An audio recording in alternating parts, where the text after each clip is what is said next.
ഈ പിണറായി വിജയനും കേരള ഗവർണറും തമ്മിൽ മികച്ച ബന്ധമാണെന്ന് അവകാശപ്പെടുമ്പോഴാണ് ഒരു ഞെട്ടിക്കുന്ന നീക്കമുണ്ടായത്. കേന്ദ്ര സംസ്ഥാന മേധാവികളുടെയും അതോടൊപ്പം തന്നെ ചില സൈനിക മേധാവികളുടെയും യോഗം അദ്ദേഹം രാജ്ഭവനിൽ വിളിക്കാൻ തീരുമാനിച്ചിരിക്കുന്നത്. അത് എന്ത് ലക്ഷ്യത്തിലായിരിക്കും? വിളിച്ചു കഴിഞ്ഞു. വെള്ളിയാഴ്ച ആയിരുന്നു യോഗം നടന്നു കഴിഞ്ഞു. അത് ഇപ്പോൾ ബന്ധത്തിന് വിളിച്ചിരുന്നും തട്ടാനുള്ളത് പെട്ടെന്നൊന്നുമില്ല. അതിന് കാര്യത്തിൽ സാധാരണഗതിയിൽ ഈ കേന്ദ്ര ഗവൺമെൻറ് സ്ഥാപനങ്ങളുടെ മേധാവികൾ, അതുപോലെ തന്നെ സൈനിക വിഭാഗങ്ങൾ, അതായത് എയർഫോഴ്സ്, മിലിറ്ററി, അതുപോലെ നേവിയുടെ, കോസ്റ്റ് ഗാർഡും ഒക്കെ ഉണ്ടല്ലോ, ആ ഭാഗങ്ങളുടെ അവരുടെയൊക്കെ മേധാവികൾ വന്ന് കാണാറുണ്ട്. ദൂരദർശൻ മാത്രമേ അത് കവർ ചെയ്യാറുള്ളൂ, എല്ലാ പ്രാവശ്യവും വാർത്തകളായിട്ട് കൊടുക്കാറുണ്ട്. ഒരു ഔപചാരിക സന്ദർശനം എന്നുള്ളതിനപ്പുറം വലിയ തന്ത്ര പ്രാധാന്യമൊന്നുമുള്ള സന്ദർശനങ്ങളല്ല. അപ്പോൾ ഇത് പലപ്പോഴായിട്ടാണ് വരുന്നത് ഇവരെല്ലാവരും കൂടെ. അപ്പോൾ പലപ്പോഴായിട്ട് വന്ന് സന്ദർശനം നടത്തുന്നതിനേക്കാൾ ഇത് നല്ല ഒരു രീതിയാണ്, നല്ലൊരു ഭരണമാണ്, ഒരു ഭരണ നൈപുണിയാണ്. എല്ലാവരെയും ഒരുമിച്ച് അങ്ങ് വിളിച്ചു, എല്ലാവരെയും അങ്ങോട്ടും ഇങ്ങോട്ടും പരസ്പരം അവർക്കും പരിചയപ്പെടാനൊരു അവസരമാണ്. അവർ തമ്മിൽ കാണാനുള്ള ഒരു അപൂർവ സന്ദർഭം ഇവിടെ കിട്ടുന്നത്. IMPCC എന്ന് പറഞ്ഞ് പ്രത്യേകമുണ്ട്, ഇൻ്റർമീഡിയ കോഓപ്പറേറ്റീവ് കൗൺസിൽ എന്നും പറഞ്ഞൊരെണ്ണമുണ്ട്. അതായത് മുൻപൊന്നും ഇങ്ങനെ പതിവില്ലായിരുന്നു അല്ലേ? ഉണ്ട്, IMPCC മീറ്റിംഗ് പതിവായിട്ട് നടക്കുന്നതാണ്. പക്ഷേ അവിടെ സംഭവിക്കുന്നതെന്ന് വെച്ചാൽ വാർത്താ പ്രാധാന്യം, ഈ മിലിറ്ററിയുടെ വിങ്ങുകൾ, അതുപോലെ കേന്ദ്ര ഗവൺമെൻറ് സ്ഥാപനങ്ങൾ, CTCRI എന്ന് പറഞ്ഞിട്ടൊക്കെ ഒരുപാട് സ്ഥാപനങ്ങളുണ്ട്. നമുക്ക് പലർക്കും അറിയില്ല ഇങ്ങനെ സ്ഥാപനങ്ങൾ ഇവിടെ ഉണ്ടെന്ന് തന്നെ. Passport office, regional passport office, ഇതൊക്കെ കേന്ദ്ര ഗവൺമെൻറ് സ്ഥാപനങ്ങളാണ്. അപ്പോൾ അവിടെ ഒക്കെ ഉള്ള ആൾക്കാർ, അവർക്ക് വാർത്തകൾ വേണം. വാർത്തയിൽ വരാൻ ഇപ്പോൾ മാധ്യമങ്ങളൊന്നും അവിടെ ചെന്ന് വാർത്ത എടുക്കില്ല. കാരണം വിവാദങ്ങളുണ്ടാകുന്ന വാർത്തകളാണ്. പബ്ലിസിറ്റി കിട്ടാൻ വേണ്ടിയിട്ട് IMPCC എന്ന് പറഞ്ഞൊരു സെല്ല്, ബാങ്കും പൊതുമേഖലാ സ്ഥാപനങ്ങളാണല്ലോ, അതിൻ്റെ പ്രതിനിധികളിലിരുന്ന് യോഗം നടത്താറ്. IMPCC മീറ്റിംഗ് ഇടയ്ക്കിടെ കോർഡിനേഷൻ കൗൺസിൽ മീറ്റിംഗാണ് ഇടയ്ക്കിടയ്ക്ക് നടക്കാറുണ്ട്. അപ്പോൾ ഇതിൽ കൂടെ പബ്ലിസിറ്റി കിട്ടിയില്ലെങ്കിൽ പരാതി പറയുക, കൊടുക്കേണ്ട കാര്യങ്ങൾ പറയുക, അതിന് ഊന്നൽ കൊടുക്കാറുണ്ട് ആകാശവാണിയും ദൂരദർശനും എല്ലാം. അപ്പോൾ അതിനൊക്കെ വേണ്ടിയിട്ടുള്ളൊരു കോർഡിനേഷൻ്റെ പ്രശ്നമാണ് അവിടെ നടക്കാറുണ്ട്. ഇവിടെ ഇപ്പോൾ നടക്കുന്നതിനേക്കാളൊക്കെ വളരെ വിപുലമായ മീറ്റിംഗാണ്. ഇതിൻ്റെ എല്ലാം തലപ്പത്തിരിക്കുന്ന ഉദ്യോഗസ്ഥരെ വിളിച്ചിരിക്കുക. അപ്പോൾ ഇതിൻ്റെ പബ്ലിസിറ്റി കൊടുക്കേണ്ട വിങ്ങുകളെ, അതും കേന്ദ്ര ഗവൺമെൻറ് സ്ഥാപനങ്ങളാണ്. ദൂരദർശൻ, ആകാശവാണി, അതുപോലെ PIB, പ്രസ് ഇൻഫർമേഷൻ ബ്യൂറോ എന്ന് പറയുന്നത്. പിന്നെ ഫീൽഡ് പബ്ലിസിറ്റി ഉണ്ട്, അത് ഫീൽഡിൽ പോയി പബ്ലിസിറ്റി കൊടുക്കുന്ന സ്ഥാപനമാണ്. അപ്പോൾ ഈ സ്ഥാപനങ്ങളുടെ എല്ലാം, പിന്നെ യോജന എന്നൊക്കെ പറഞ്ഞിട്ടുണ്ട്, അതിൻ്റെ എഡിറ്റർമാർ ഇതിലുണ്ടാവും. അപ്പോൾ അതിൻ്റെ എല്ലാം കൂടി ചേർന്നൊരു നടത്തുന്നത് വെറുതെ ആയിരിക്കില്ല. ഇവിടെ ഇപ്പോൾ കേന്ദ്രത്തിൽ ഭരണമാറ്റം വന്നത് ഈ പല സ്ഥാപനങ്ങളും അറിഞ്ഞിട്ടില്ല. എല്ലാ സ്ഥാപനങ്ങളെയും അല്ല ഞാൻ പറയുന്നത്. ഇപ്പോൾ ഉദാഹരണത്തിന് നോക്കൂ, ഈ 10 വർഷം കഴിഞ്ഞിട്ട് അറിഞ്ഞിട്ടില്ല.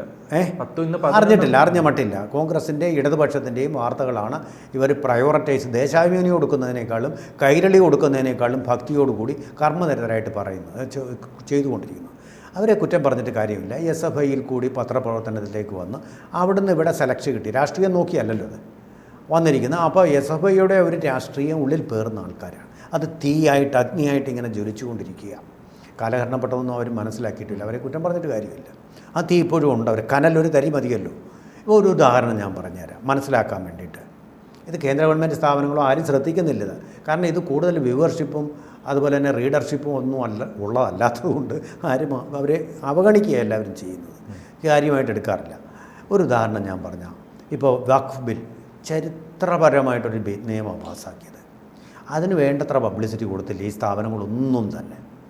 നോക്കൂ, ഒരു ദിവസത്തെ വാർത്തയുടെ ഏറ്റവും പ്രധാനപ്പെട്ട ലീഡ്, ഹെഡ്ലൈനുകളിലെ തന്നെ ലീഡ്, ആദ്യം കൊടുക്കുന്ന വാർത്ത എന്ന് പറയുന്നത് വഖഫ് ബില്ലിനെതിരായിട്ടുള്ള ഹർജികൾ സുപ്രീം കോടതി ഫയലിൽ സ്വീകരിച്ചു. എന്തോ വലിയ സംഭവമാണെന്ന് തോന്നുന്നു. സുപ്രീം കോടതി ഇങ്ങനെ ഏത് കൊടുത്താലും അത് ഫയലിൽ സ്വീകരിക്കും, അവരുടെ ജോലിയാണത്. എന്നിട്ട് അടുത്ത വാക്യം, കേന്ദ്രം ഇതിന് നേരത്തെ തടസ്സ ഹർജി നൽകിയിരുന്നു. ഇത് കേൾക്കുന്നവർ എന്താ വിചാരിക്കും? ശ്രീജിത്ത് ഒന്ന് ആലോചിച്ച് നോക്കൂ. കേന്ദ്രത്തിൻ്റെ തടസ്സത്തിനെ മറികടന്നുകൊണ്ട് സുപ്രീം കോടതി ഫയലിൽ സ്വീകരിച്ചു എന്നാണ് തോന്നുന്നത്. ഈ തടസ്സ ഹർജി എന്ന് പറഞ്ഞാൽ എന്താ? കേവിയറ്റ് ഹർജി എന്ന് പറഞ്ഞാൽ എന്താ? ഇതിനെക്കുറിച്ചൊരു വാദം ഉണ്ടാകുമ്പോൾ തങ്ങളെ കൂടി വിളിക്കണം, തങ്ങൾ ഇതിൽ കക്ഷി ചേരുന്നു എന്നുള്ളത് മാത്രമേ ഉള്ളൂ. അതുകൊണ്ട് നിങ്ങളിത് സ്വീകരിക്കരുതെന്നൊന്നും പറഞ്ഞ് ഹർജി കൊടുത്തിട്ടില്ല കേന്ദ്ര ഗവൺമെൻറ്.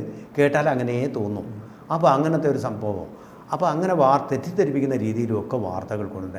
അമിത ആവശ്യം പൂണ്ട് എന്തോ ഇപ്പോൾ കേന്ദ്ര ഗവൺമെൻറ്റിന് സംഭവിക്കാൻ പോകുന്നു എന്നുള്ള വാർത്തകൾ വിവരക്കേട് കൊണ്ട് അതിന് ആവശ്യമില്ലാത്ത പ്രാധാന്യം കൽപ്പിച്ചുകൊണ്ട് കൊടുക്കുന്നുണ്ട്. പലപ്പോഴും ഇങ്ങനെ സംഭവിക്കുന്നുണ്ട്. അപ്പോൾ കേന്ദ്രത്തിൻ്റെ ഒരു പ്രധാനപ്പെട്ട ചരിത്രപരമായ നടപടി വരുമ്പോഴും സംസ്ഥാനത്തിന് പ്രാധാന്യം കൊടുത്തുകൊണ്ട് വരുന്നുണ്ട്. അതുപോലെ തന്നെ പല പരിപാടികളും എൻഗേജ് ചെയ്യുന്നത് ഇടതുപക്ഷക്കാരെയാണ്. ഇപ്പോൾ നിയമസഭാ വാർത്തകൾ നോക്കൂ, നിയമസഭാ വാർത്തകൾ ഏറ്റവും കൂടുതൽ അസൈൻ ചെയ്യുന്നത് ഇടതുപക്ഷത്തിൻ്റെ കടുംപിടുത്തക്കാരായിട്ടുള്ള CPM-കാരെയാണ് ഏർപ്പെടുത്തുന്നത്. പേരൊന്നും ഞാൻ പറയുന്നില്ല, നമ്മുടെ സുഹൃത്തുക്കളാണ് അവർ. അപ്പോൾ സംഘികൾ, ചാണകങ്ങൾ, RSSനെ ചാണകം എന്നൊക്കെ വിളിക്കുന്ന ആ സംസ്കാരമുള്ള ഒരുതരം മാപ്ര രാഷ്ട്രീയക്കാർ ആണ് ഇതിന് കൂടുതലുമായിട്ട് എൻഗേജ് ചെയ്യാറുള്ളത്. കോൺഗ്രസിൻ്റെ കാലത്ത് ഞാൻ ദൂരദർശനിലുണ്ടായിരുന്നത്. കോൺഗ്രസിൻ്റെ കാലത്ത് അവിടെ ഞാനൊരു പുസ്തകം എഴുതിയതിൽ രാഹുൽ ഗാന്ധി ഇങ്ങനെ, അദ്ദേഹം MP പോലും അല്ലെന്ന്, ആദിവാസികളോട് കുറച്ചായി അവരുടെ കുടിലുകളിൽ പോയിട്ട് ആഹാരമൊക്കെ കഴിക്കുക, കമ്പനി കൂടുക, ഇതൊക്കെ ചെയ്യുന്ന കാലമാണ്. അപ്പോൾ ഞാൻ പറഞ്ഞത് ഏറ്റവും നല്ല മാർഗ്ഗം ആദിവാസി ഉദ്ധാരണത്തിന് ഒരു ആദിവാസി സ്ത്രീയെ, എന്നാൽ അദ്ദേഹം most eligible bachelor in India, ഒരു ആദിവാസി സ്ത്രീയെ അങ്ങ് വിവാഹം കഴിക്കുക. അപ്പോൾ അതൊരു വലിയ സന്ദേശം ആദിവാസികൾക്ക് നൽകും. അവരുടെ ഉദ്ധാരണത്തിന് ഈ നമ്മുടെ ഗവൺമെൻറ് ഉണ്ടല്ലോ, കർണാടകത്തിലെ ഗവൺമെൻറ്റൊക്കെ കൂട്ടി നൽകുന്ന നിയമവിരുദ്ധമായിട്ടുള്ള റിസർവേഷനേക്കാൾ വലിയൊരു ഇമ്പാക്റ്റ് അതുണ്ടാക്കും എന്നും പറഞ്ഞ് പുസ്തകത്തിൽ ഒരു വരി എഴുതിപ്പോയി. എൻ്റെ ദൈവമേ, ഈ പുസ്തകത്തിൻ്റെ കോപ്പികളുമായിട്ട് കോൺഗ്രസ് നേതാക്കൾ നെട്ടാപ്പാറ ഡൽഹിക്ക് പോവുക. അന്ന് information and broadcasting minister Ambika sonic 10 copy അങ്ങോട്ട് കൊടുത്തു. ഇവൻ ഇങ്ങനെ എഴുതി വെച്ചിരിക്കുന്നു എന്ന് പറഞ്ഞിട്ട്. അങ്ങനെ എൻ്റെ 10 പുസ്തകം ചിലവായി, അതൊരു ലാഭം. അപ്പോൾ ഇവിടെ ഹൈ ലെവലിൽ ഇവിടുത്തെ കോൺഗ്രസ്സുകാരനായിട്ടുള്ള ആ ന്യൂസ് ഡയറക്ടറും ഒക്കെ കൂടി ഇതിൻ്റെ ഒത്താശയതിൻ്റെ പിന്നിലുണ്ട്. അപ്പോൾ ഇവനെ ഇവിടുന്ന് ടെർമിനേറ്റ് ചെയ്യണം എന്നുള്ള മട്ടിൽ പ്രധാനമന്ത്രിയുടെ ഓഫീസിൽ ചെന്നു. പ്രധാനമന്ത്രിയുടെ ഓഫീസിൽ നിന്ന് ഞങ്ങളുടെ ഓഫീസിലേക്ക് നോട്ടീസ് വന്നു. എന്തുവാ? പ്രധാനമന്ത്രിയുടെ ഗ്രീവൻസ് സെല്ലിൽ കൊടുത്ത് ആര് വായിച്ചാലും നോട്ടീസ് കൊടുക്കും. ഇത് കേന്ദ്രം വിറച്ചു. കേന്ദ്രം ഷോക്കായിപ്പോയി. കേന്ദ്രത്തിന് എന്തോ സംഭവിക്കുമ്പോൾ പ്രധാനമന്ത്രിയുടെ ഓഫീസിൽ തന്നെ വരുന്നു. അപ്പോൾ എനിക്കെതിരെ അന്വേഷണത്തിന് ഉത്തരവിട്ടു. ഈ രാഷ്ട്രീയ നേതാക്കളെല്ലാം കൂടി ഇപ്പോൾ എൻ്റെ സർവീസ് തീർന്നു.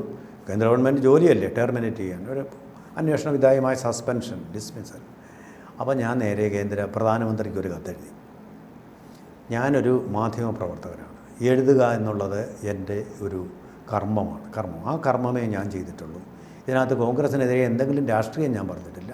രാഹുൽ ഗാന്ധിക്ക് വ്യക്തിപരമായിട്ടൊരു നിർദ്ദേശം കൊടുക്കുകയായിരുന്നു. അത് തികച്ചും വ്യക്തിപരമാണ്. അതിനകത്ത് ഒരു രാഷ്ട്രീയവും ഇല്ല എന്ന് പറഞ്ഞൊരു കത്ത് കൊടുത്തു. ഇവിടെ അന്വേഷണമൊക്കെ നടത്തി പല കമ്മീഷനുകളെ.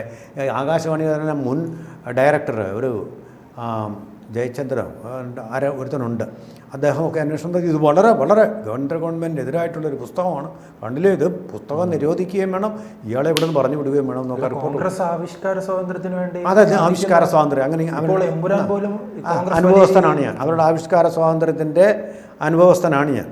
അപ്പോൾ അദ്ദേഹം എല്ലാം കൂടി പറഞ്ഞ് ആകെപ്പാടെ കൂടെ വഷളാക്കിക്കൊണ്ട് ഇയാളെ ഇപ്പോൾ പറഞ്ഞു വിടും എന്നുള്ളൊരു പതനത്തിലെത്തി. അപ്പോൾ സുഹൃത്തുക്കൾ പോലെ എന്നെ കണ്ടാൽ മിണ്ടാത്ത ഒരവസ്ഥയിലേക്ക് എത്തി. എന്തോ മഹാപാതകം ഞാൻ ചെയ്തു എന്നൊക്കെ പറഞ്ഞു. ഹൈ ലെവലിലാണ്.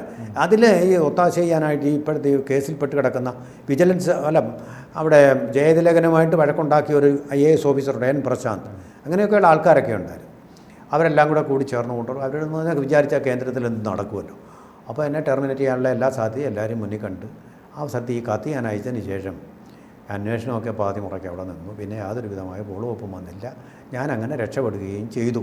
കാരണം ഇതിനകത്ത് അപ്പോൾ നോക്കൂ, രാഹുൽ ഗാന്ധി ഞാനൊരു ഇന്ത്യൻ പൗരൻ, ഏതൊരു ഇന്ത്യൻ പൗരനുമുള്ള സ്വാതന്ത്ര്യം രാഹുൽ ഗാന്ധി എന്ന് പറയുന്ന കോൺഗ്രസ് നേതാവ്, അദ്ദേഹത്തിനുള്ള സ്നേഹത്തോടെ ഞാൻ പറഞ്ഞത്, ഒരു ആദിവാസി സ്ത്രീയെ വിവാഹം കഴിച്ചാൽ അത് ഇന്ത്യയിലെ ആദിവാസി സമൂഹത്തിന് വലിയൊരു സന്ദേശം നൽകും എന്ന് മാത്രമേ അറിഞ്ഞു. ജവഹർലാൽ നെഹ്റു അങ്ങനെ വലിയൊരു സന്ദേശം നൽകിയിട്ടുണ്ട്.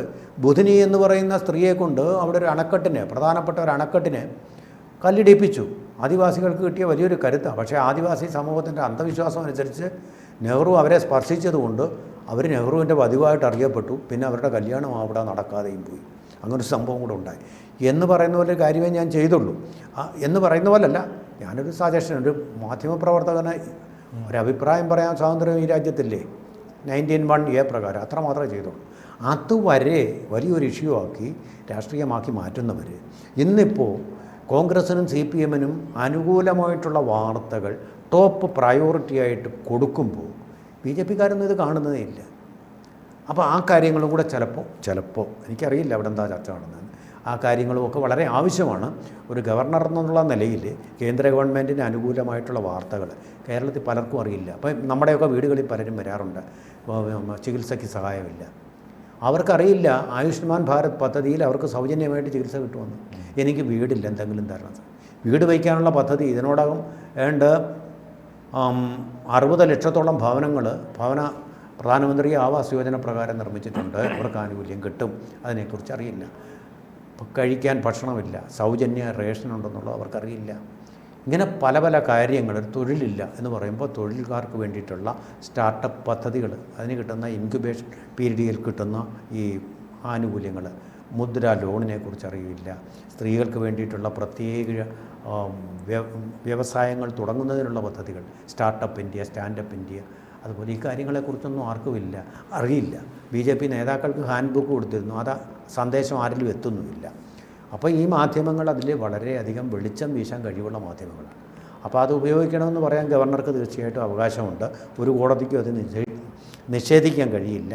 തന്നെയല്ല, ഇവരെല്ലാം കൂടി ചേർന്നുള്ള ഒരു കോർഡിനേഷനും ആവശ്യമാണ്. അതിനുവേണ്ടി വിളിച്ച മീറ്റിംഗ് ആയിരിക്കും. അത് തൽക്കാലം എനിക്ക് തോന്നുന്നില്ല പിണറായി വിജയൻ ഒരു ഭീഷണിയായിരിക്കും തൽക്കാലം എന്നെനിക്ക് തോന്നുന്നില്ല. പക്ഷേ അദ്ദേഹത്തിന് അനുകൂലമായിട്ട് വന്നിരുന്ന വാർത്തകളിൽ ചിലപ്പോൾ കുറച്ച് പ്രയോറിറ്റിയിൽ വ്യത്യാസം വരാം, അത്രയും ഉണ്ടാകും.